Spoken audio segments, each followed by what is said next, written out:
जब कोरोना संक्रमण की दूसरी लहर आई तो हरिद्वार में कुंभ के आयोजन और पश्चिम बंगाल में विधानसभा चुनावों को टालने की मांग बड़े जोर शोर से उठी थी। आशंका जताई जा रही थी कि इस तरह एक जगह भारी संख्या में भीड़ जुटने से संक्रमण की श्रृंखला तोड़ने में मुश्किल आएगी। इस तरह संक्रमण फैलेगा तो महामारी का रूप ले लेगा। मगर उत्तराखंड सरकार ने कुंभ के आयोजन को टालने के बजाय उसे सीमित करने का फैसला किया। वह पहले तो वहां पहुंचने वाले श्रद्धालुओं की कोरोना जांच को भी तैयार नहीं थी, पर जब ज़्यादा दबाव बना तो इसके लिए तैयार हो गई। फिर श्रद्धालुओं की जांच के लिए सरकारी जांच केंद्रों के अलावा कुछ निजी केंद्रों को भी जिम्मेदारी सौंपी गई। अब कुछ जांच रिपोर्टों में गड़बड़ी के तथ्य उजागर हुए हैं। निजी जांच केंद्रों ने फर्जी नाम, पते, आधार कार्ड, फ़ोन नंबर आदि दर्ज कर 1 लाख से अधिक जांच रिपोर्टें जारी कर दी। इससे संबंधित शिकायतों के मद्देनज़र भारतीय चिकित्सा अनुसंधान परिषद ने मामले की जांच के आदेश दिए। अब हरिद्वार के जिलाधिकारी ने इसकी छानबीन के लिए एक समिति गठित कर दी है। समिति की जांच के बाद ही हकीकत सामने आएगी, पर इससे कोरोना संक्रमण रोकने को लेकर हुई गड़बड़ियों और मनमानियों पर स्वाभाविक ही एक बार फिर सवाल उठने शुरू हो गए हैं। पैरा हरिद्वार के कुंभ में फर्जी जांच करके निजी कंपनियों ने सरकारी खजाने से मनचाही रकम लेकर अपने खजाने में तो भर ली, पर उन्होंने यह नहीं सोचा कि इससे कितने लोगों की जान का जोखिम पैदा होगा।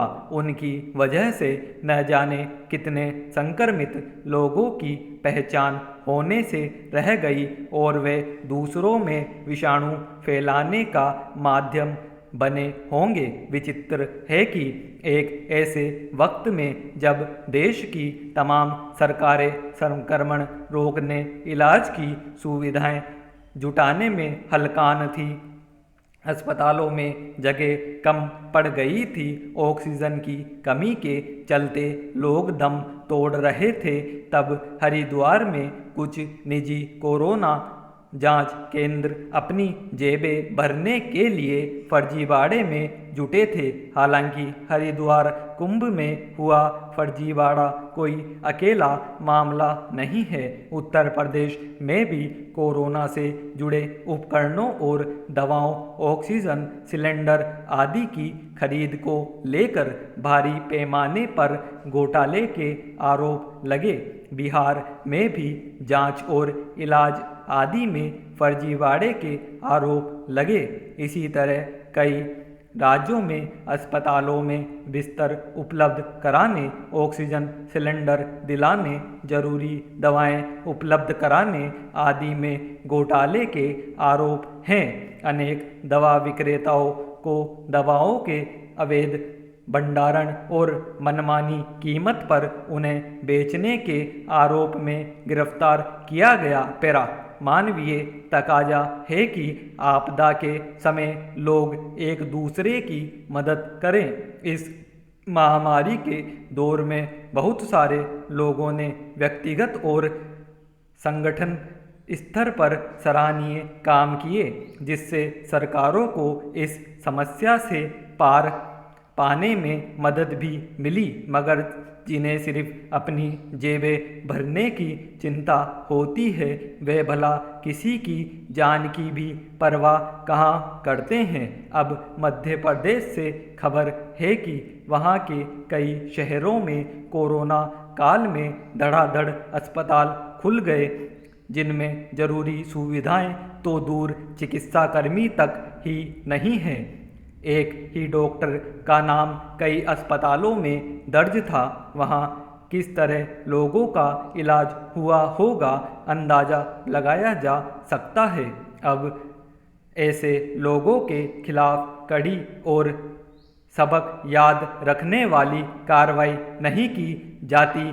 मानवीय तकाज़ों को तार तार करने की प्रवृत्ति पर रोक लगाना मुश्किल बना रहेगा। पैरा अंतर्राष्ट्रीय पटल पर अमेरिका और रूस को आमतौर पर स्वाभाविक प्रतिद्वंदी के तौर पर देखा जाता रहा है। शायद ही कभी ऐसा वक्त आया हो जब किसी आकलन में यह बताया गया कि दोनों देशों के बीच संबंध सौहार्दपूर्ण और दोस्ताना है। विश्व स्तर पर शक्ति संतुलन के मैदान में दोनों ही खुद को सबसे बड़ी ताकत के तौर पर देखे और माने जाने के लिए हर वक्त जतन करते रहते हैं। इसी क्रम में अक्सर ऐसा हुआ है जब तल्खी एक हद को पार कर गई और दुनिया को लगने लगा कि अगर हालात को समय रहते संभाला नहीं गया तो बड़ा संकट खड़ा हो सकता है जिसमें बहुत सारे देशों को नाहक ही उलझना पड़ेगा और उसके खामियाजे भी उठाने होंगे। इस लिहाज से देखें तो बुधवार को जेनेवा में अमेरिका और रूस के राष्ट्रपति के बीच हुई बैठक को बेहद अहम माना जा रहा है।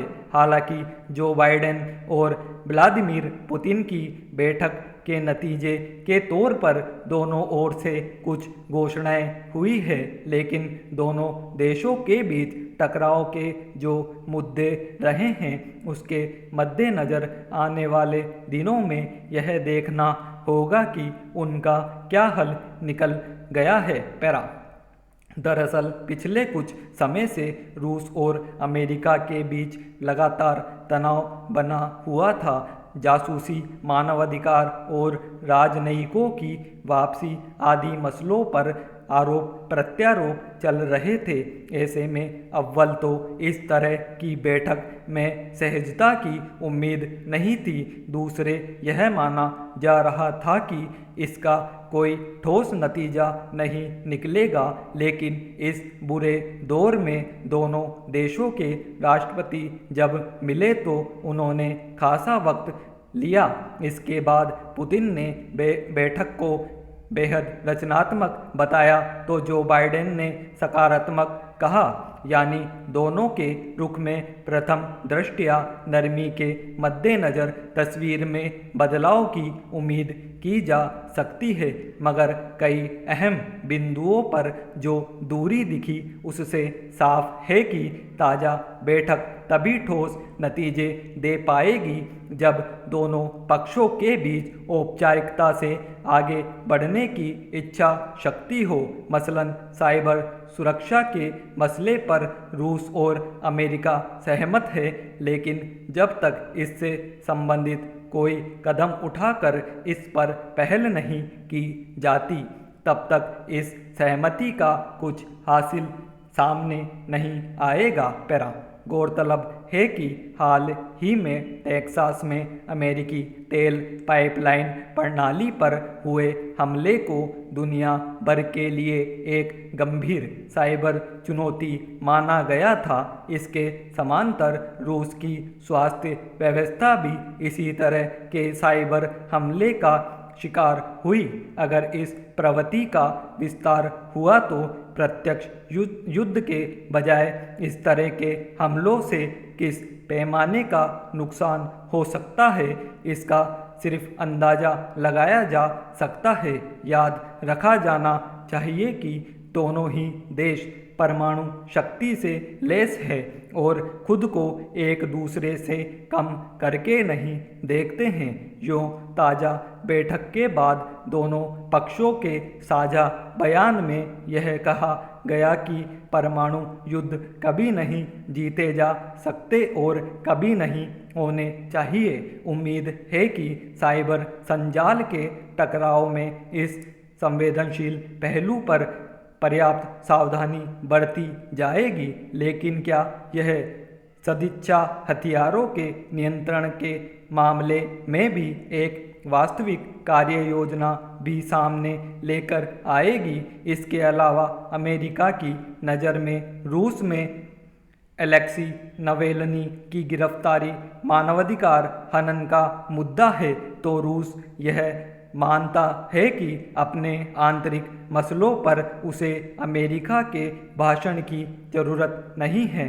बहरहाल, तनाव के गहराते दौर में दोनों देशों के राष्ट्रपतियों के बीच हुई इस बैठक पर दुनिया भर की निगाहें टिकी थी, लेकिन दोनों देशों के बीच संबंधों की जटिलता के मद्देनज़र सकारात्मक नतीजों के लिए शायद इंतज़ार करना पड़ेगा। स्टॉप।